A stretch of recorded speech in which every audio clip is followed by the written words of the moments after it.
Stocks slipped today but just posted their best week since November 2025, and two more numbers came out this morning pointing in completely opposite directions. One suggests the inflation spike may be temporary, the other says consumer fear is near its worst level on record. S&P 500 slipped 0.1% today, the Dow fell 269 points, and the Nasdaq actually managed to gain 0.35%, helped by semiconductor stocks like Nvidia and Broadcom. But zoom out 1 week and the picture looks completely different. The S&P gained 3.6% this week, the Nasdaq gained 4.7%, and the Dow gained 3%. All three posted their best weekly performance since November.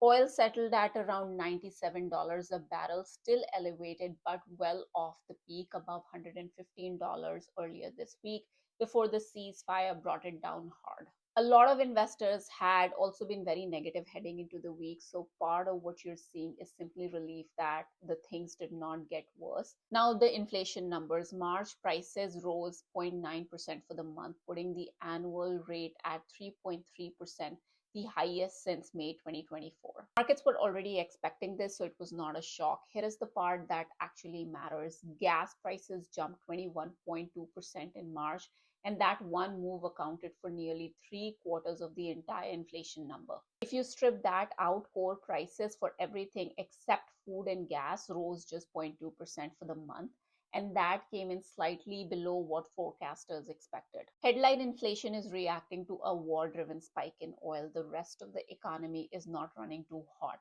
The spike may fade when oil comes back down. But 1 month of data does not tell you the whole story. Now, the number that should make you pause. The University of Michigan's consumer survey for April came in at 47.6, down 11% from last month.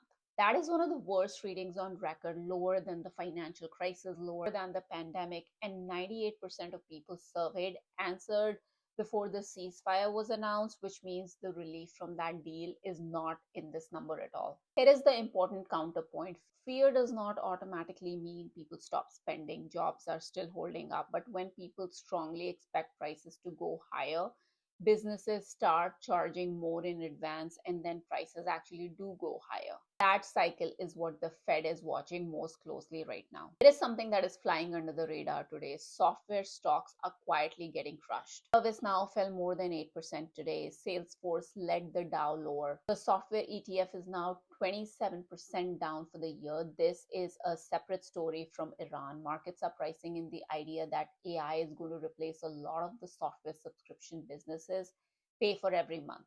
Companies like ServiceNow and Salesforce charge